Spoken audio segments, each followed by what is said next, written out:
আর 6 নম্বরে ওটা করা 6 নম্বরও ভালো রেজাল্ট হবে। আর আমি তেমনবাড়ি হরিশ্চন্দ্রপাট বাউনাবনি আমার যেটা পথ খাটে বালাপাড়া, আমি এইটা আছি। আমি অর্ধেক বেলা করবো ওই পাশে, অর্ধেক বেলা এই পাশে। ওটা হলো তুইন সাহেব, আমি মনে করি দেশের প্রেক্ষাপট চেঞ্জ হয়ে গেছে, এটা আমাদের কারো মন খারাপ হয়েছে। আজকে শামীম চেয়ারম্যান আমাকে রিং অসুস্থ হয়, চায়না থেকে এসছে কয়েকদিন আগে চোখের ট্রিটমেন্ট নিয়ে, আমাকে রিং দিয়েছিল। আমি লাউড স্পিকার দিয়ে ওদের শুনছি, যারা যারা ওখানে ছিল, মাতিন ভাই ছিল, তারপরে যে কারা কারা ছিল ওখানে মস্ত ছিল। গন্ডাল ওনারাও চাচ্ছে যাকে যাকে যতটুকু পারে তোমরা ধানের শীষে ভোটটা দাও, এদেরকে দেওয়া যাবে না। এদেরকে দিলে আপনারা দেখেন এরা স্বাধীনতায় মানে না, এ দেশটা যে কোথায় নিয়ে যাবে। আর এরা 91 সালে পাইলো কয়টা আসন? 17টা জোট হয় বিএনপির সাথে, আর জোট ছাড়া 96 সালে পাইলো 3টা, আর 2001 সালে জোট সহ পাইলো বোধ হয় একটু বেশি পাইলো বোধ হয়, এরকম একটা ঘটনা আছে। আর এমার আসন যদি খুব বেশি হয় যে এরা ভোট বাড়ছে, অমুক বাড়ছে, তমুক হয়েছে, বাইশের ভালো কাজ করছে, তা না হয় আমার 50টা হল, সরকার গঠন ওদের করার ক্ষমতা আছে? এরা এই মিথ্যাচার গিলা করিয়া মানুষের বিভ্রান্ত সৃষ্টি করে। আমাদের স্পষ্ট বক্তব্য, আমরা জানি যে স্বাধীনতার পক্ষের শক্তি সনাতন সবচেয়ে বেশি। তার মানে আমাদের মুসলমান যদি আপনারা হিসাব করেন, এই জলডাঙ্গা থানার আওয়ামী লীগ কয়টা করে? আওয়ামী লীগ করে বোধ হয় 10,000 12,000, আপনারা আছে ওটা বাদ দেন। ফুটো মারা আওয়ামী লীগ কয়টা করে? না এটাও বাদ দেন, বাউনা আওয়ামী লীগ কয়টা করে? এই গোনা 5-7-10টা লোক। আর তামান সনাতন গিলা এইগুলা এই ভোটটা সংখ্যাগরিষ্ঠ ভোট, এই ভোটটা যে সংখ্যাটা বেশি। এখন জামাতি ইসলাম যদি খুঁটোপাড়া ইউনিয়নে কয় যে আমরা সংখ্যাগরিষ্ঠ, অনেকে কয় না যে জামাতের ঘাড়ি বলে খুঁটো, ওরা কিসের ঘাড়ি? আর এখানে আপনারা আছেন 6,000-এর উপরে। জামাতি ইসলামের ভোটের সংখ্যা 4,000 পার নয়। জামাতি ইসলামের ভোটের সংখ্যা যে ওরা চেয়ারম্যান হয়েছে বা আপনার 6,000 5,500 ভোটে, তার শামীম চেয়ারম্যান নৌকো নিয়ে তো কম ভোট পায়নি, হয়তো 5300 ভোট। এর ভিতর কি হয়েছে? কিছু সনাতন, কিছু নৌকার লোক, কিছু এক ভোট দিচ্ছে, কিছু অক ভোট দিচ্ছে। যদি জোট হয় ভোটটা দিত তাও হারে পারি না। কাজে আমার বক্তব্য হইল এইটা আপনাদেরকে বুঝতে হবে, এইটা ওদের ঘাঁটি না, এটা হইল স্বাধীনতার পক্ষের শক্তির ঘাঁটি। জামাত ইসলামের ঘাঁটি খুঁজে বানানো হয়। কোন সনাতন ভাইকে আমি খালি এই জিনিসটা আপনাদেরকে মেসেজ দিতে আসছি, আমি আইন শৃঙ্খলা বাহিনীর সাথে আমাদের সার্বক্ষণিক আলাপ। আমি নীলসাগরের চেয়ারম্যানের সাথে তুহিন ভাইয়ের ভোটটা ওখানে আমি করতেছি। আমি কিছু জিনিস, আমি কিছু কথা জানি। এখানে একটা কোনো ব্যক্তি, কোনো দুর্বৃত্ত, মানে যারা চুপ করি, যারা গোপনে, যারা মোবাইলে কাউকে হুমকি দেয়, এদেরকে দুর্বৃত্ত। এরা সাধারণ মানুষ না, এরা চোর ডাকাত। যদি কাউকে ওই রকম হুমকি ধামকি দেওয়ার চেষ্টা করে, যদি ওইটা চিহ্নিত হয়ে যায়, ওর ব্যবস্থা তাৎক্ষণিক, যে এটা পরে এ সময়টুকু নাই।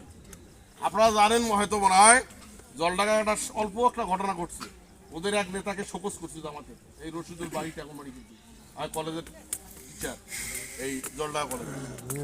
তা আমি আপনাদেরকে এইটুকু আশ্বস্ত করতে যাচ্ছি, আপনারা এটা ভাবিয়েন না যে আপনাদের কেউ নাই। খুঁটোমারা ইউনিয়ন আমাদের একটা ঐতিহ্যবাহী ইউনিয়ন। আপনাদের অভিভাবক নাই এইটা কখনো আপনারা ভাববেন না। আপনাদের যে কোনো প্রয়োজনে, আপনাদের যে কোনো সংকটে, শুধু এই সংকট বলি নয়, যে কোনো সংকটে আপনারা, আমি যতক্ষণ বেঁচে আছি, সুস্থ আছি, একটু দয়া করিয়া মোবাইল দিবেন যে আমাদেরকে অমুক লোকটা এই অন্যায় অত্যাচার, সেটা গ্রামে হোক, থানায় হোক, ইউনিয়নে হোক, ইনশাল্লাহ আমি যথাসাধ্য চেষ্টা করব। আর দুষ্ট লোকের কথা মিষ্টি হয়। এই জামাতি ইসলামের লোকগুলো তোমাকেও আসি কইবে যে তোমরা আমার সঙ্গে থাকো, অমুক হইবে তমুক হইবে।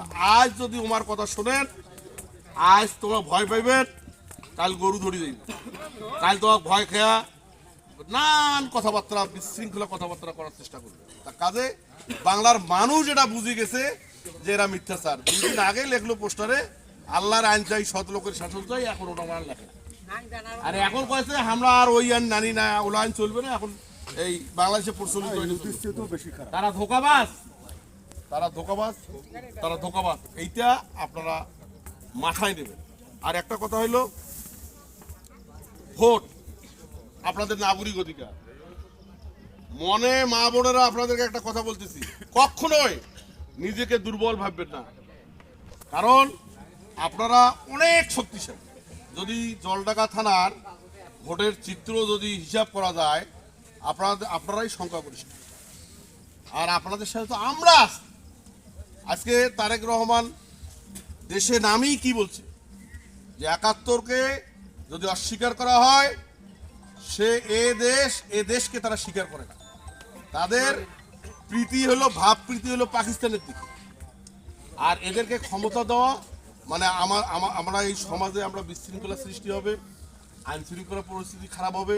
আপনারা দেখেন, আজকে একটা কথা আমি দেখলাম, ওই বিভিন্ন জনের ফেসবুকে লেখেছে যে এরা ভোট দিতে যাবে জামাত ইসলামের লোকজন সকাল সকাল, যখন ওদের ভোটটা হয়ে যাবে ওরা চেষ্টা করবে। কিন্তু ওরা ভাবে নাই যে প্রতিটা সেন্টারে আমাদের ফোর্স থাকবে, আমাদের নিজস্ব ফোর্স থাকবে। একটি লোক যদি আপনাদেরকে আঙ্গুল তুলি কথা বলে, সেদিন তুহিন সাহেব বলছে আঙ্গুলটা আমরা কেটে দেবো, খালি ছবি তুলি রাখবেন। যদি 12 তারিখে তারেক রহমান প্রধান সংখ্যাগরিষ্ঠতা অর্জন করে, 13 তারিখে আইন শৃঙ্খলা বাহিনী ওদের পক্ষে থাকবে না আমাদের পক্ষে থাকবে? থানায় এই জলঢাকার ওসি আমার কথা শুনবে না ওর কথা শুনবে? আমাদের যে সরকার গঠন করবে তার কথা শুনবে? ওরা কা গেলে শিখায় ওই দিন নাই। আর ওরা 12 তারিখে ভোটটা হলেই এরা বুঝতে পারবে যে মানুষের, এই বাংলাদেশের মানুষের কাছে, আমাদের মা বোনদের কাছে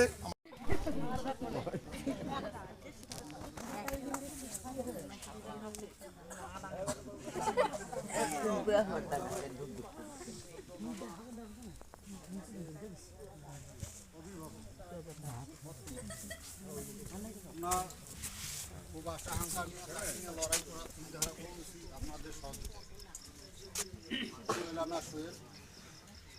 এবং আমার পাশে আছে উপস্থিত সনাতন ধর্মের ভাই ও বোনেরা আছেন। মুসলমান ভাইদের প্রতি সালাম, আসসালামু আলাইকুম। হিন্দু ভাইদের প্রতি আপনারা তো বক্তব্য শুনছেন। বক্তব্যটার মূল লক্ষণ হলো দুইটা, একটা স্বাধীনতার পক্ষে, একটা স্বাধীনতার বিপক্ষে। যদি না বোঝেন, হয় বাংলাদেশ না হয় পাকিস্তান, বুঝতে পেরেছেন? আমরা কি বাংলাদেশ চাই না পাকিস্তান চাই? বাংলাদেশ চাই। আমরা সংখ্যাগরিষ্ঠ হইলেও আমরা প্রতিবেশী ভাই বোন। আমরা আমাদের জমিতে চাষ করি, আমাদের বাস্তব হৃদয় থাকি। আমরা আমাদের জমিতে খাত ফলাই, সেই খাত আমরা খাই, বাজারজাত করি, চলাফেরা করি। আমাদের মূল্যবান দেশটাকে নষ্ট করার জন্য, বিভ্রান্ত করার জন্য কিছু ছেলে, যেমন আজকে আমি এই ওয়ার্ডের মেম্বার ছিলাম, আমি যদি মারা যাই আমার ছেলে কি আমার মতো হবে? হবে না।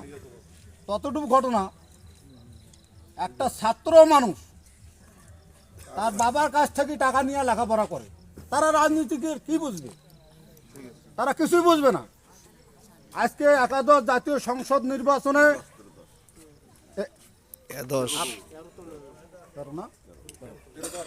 এই যে গত 1.5 বছর আগে ওরা ছাত্র ছিল, এখন হইতে নেতা। তাদের গাড়ি বাড়ি সব কিছু, শেখ হাসিনা দুর্নীতি করছে, তাদের বিচার হবে। এরা যে দুর্নীতি করলো, এদের বিচার কাকে করবে? এদের বিচারটা কে করবে? এদের বিচার না করে ঘুরুলটি জামাত ওদেরকে টানি নিয়ে ওরা আবার নির্বাচন করছে। সে দলটার নাম হলো এনসিপি।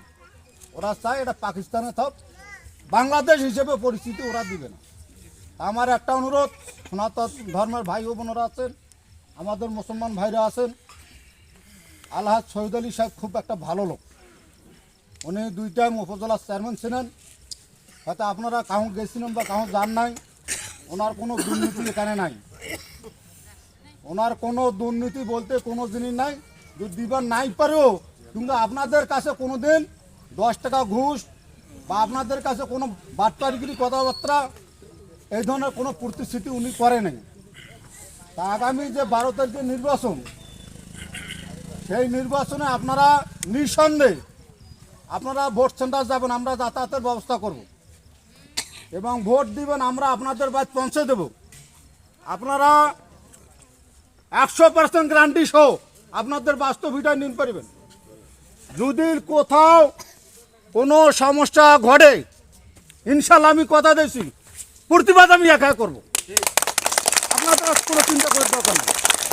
আপনারা দয়া করি 12 তারিখের নির্বাচনে আমাদের একটা প্রতিযোগী, আমরা বাংলাদেশ চাই, বাংলাদেশ চাই, বাংলাদেশ চাই, আমরা তাদের সব চাই।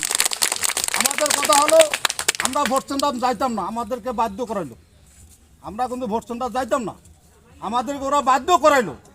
তা আমাদের সবাই তো বুঝলেন, ভোটটা তো সবাই উপকার সবাই বুঝবে, বলার কিছু নাই।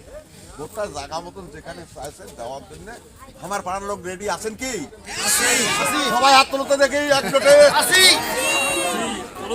এবার তুলে নেই যে এবারে সবাই তুলে। সবাই তো দিছে? সবাই। আর আমার কথা, আমার কাছে ভোট দিতে হবে, ওরা যা কয় কোক স্বাধীনতার পক্ষে। তারা বলি না যে বাংলাদেশ চাই মানে না, না এটা বলি লিখবে না, বুঝি নিতে হবে। কাকা লাইট তাহলে উঠি। আচ্ছা সবাই সবাই একটু দাবারকের ব্যবস্থা আপনারা নেন, কোনো বিশৃঙ্খলা করেন না। কয়ে দাও আবারও দিবেন। কয়ে দাও। দিয়ে বসে থাকো। আমি থাকবো। ওটা না, ওটা না।